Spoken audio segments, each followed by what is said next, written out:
Hello, welcome back for the third video about the Black Flamingo indicators. So today we're going to talk about the Black Flamingo trend, which is here. So you see the green line and the gray line.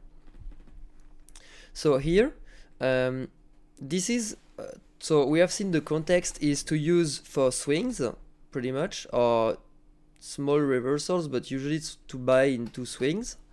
The breakers, which are more for scalping, and now we have the BF trend, which is mostly used to get the best and optimal entries with bullish and bearish divergences. So that's why I'm using it. So you have to get to know that the BF trend is a derivative from the famous RSI, but it has been improved because when I was trading with the RSI, I had sometimes you had divergences which were not really divergences because of the volume, of the momentum and everything. So it wasn't really accurate sometimes. That's why I made the Black Flamingo trend to optimize the RSI and get a more accurate representation of the RSI in the cryptocurrencies, to get more factors into account when you calculate it. So I'm going to teach you how it's been used and how you should use it, in my sense, how I use it actually. So when you have a breaker, so I'm going to take XRP, or no, actually I'm going to take the example I have on the forward there. So I'm going to put in 5 minutes. So for instance here, so it's pretty, if you know the divergences and bearish and bullish divergences, it won't change much from what you have been used to. But look, here you have a 5 minutes divergence. So from this point to this point, there you can see it's a bullish divergence. And what you must know is that, so you know, when you are using the Black Flamingo trend, you know that divergences are pretty accurate because they take everything divergence should take into account, such as volume and stuff. So here we have a really good divergence, so that's where you will enter a trade on the 4-hour breaker, for instance. So yeah, so so it's pretty, to be honest, there is not much to say if you know what divergence is. Here we have a bearish divergence, which is not really nice, but well, I think there is. Actually, no, there isn't. There is no divergence. Where would we have a good divergence?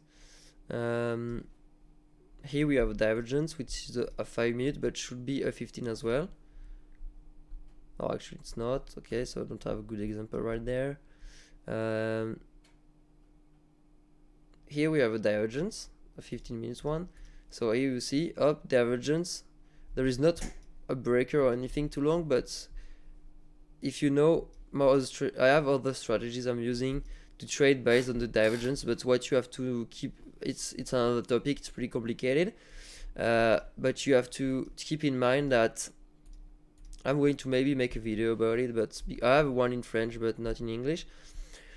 You have to just be able to know and to analyze the divergences. So if you don't know what divergence is, it's here you have a bullish divergences because the lower low creates a higher low on the BF trend, so it's a bullish divergence. And if you have the opposite, so it's like this, for instance, we have a bearish divergence, which means the price is going to go down, and here on a bullish divergence, obviously it means that it's going to go up. So of course, as it's 15 minutes, it's like on all the indicators, like if it's 5 or 15 minutes, it means it's going to reverse in small time frame, you see. But yeah, it's because the context is pretty much in the middle of nowhere. It doesn't mean like if you are here, you shouldn't like buy for a stop of the trend or a reversal, because the context, you see, it's pretty much in the middle of nothing, so you don't it might go down again. So even if there is a bullish divergence, just scalp it and just get off the train, and then you just wait for the blue zone to appear, and then you know it's going to chill out and to go back again. Yeah, so yeah, so this is pretty much, so you have bearish divergence, bullish divergence. Here it's like higher high and lower high on the BF trend, and the opposite for the bearish divergence. So when you trade, oh my god, Bitcoin is popping right now. Sick, man. Wish I had the long. At least I cut my short because I was in a short, but whatever. Here we have a 5-minute breaker, but it's good to see, because here, you know, as it's yellow, so if the price touch, just going to be to do small power analysis, if the price is like really close to the breaker like this and it's yellow, it means that it's already hit, so you just don't consider it anymore. So be careful with that. But if the price hit it in the green, it's not considered as hit, you know, like, so if it was like green, and then you have the small wick here, it should not be considered as hit because it's in green. But if it's in yellow and just almost hit it, you should consider it as already hit. Yeah, so Bitcoin is nicely pumping. I just hope it gets to my bid at 41. It will be a good spot, to be honest. Don't really want to long there, even it's pretty low. But yeah, whatever, just going to do, it's not good. Not going to do an analysis right now. All right, so here you see in 4 hour we have a divergence there. So from here to here we have a bullish divergence. So yeah, it should go back up, but I was hoping for a capitulation wick there. Wait and see. All right, so yeah, it's pretty much everything for the BF trend. Oh yeah, I forgot something. If, like, for instance, if the green line is about kind of like the context, it's about the multi-time frame. So it's a multi-time frame trend, which means that it combines all the upper time frame RSI kinda.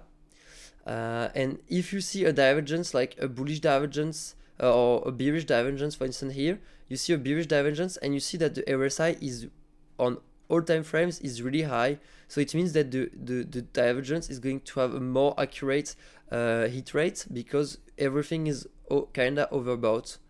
So here we have a small divergence in 4 hours, but it's really small, so we don't consider it. But and you see the multi-time frame trend is really high, so it gives you a very high percentage of going down then and trick the divergence. So yeah, that's pretty much it. Yeah, see you on the last video.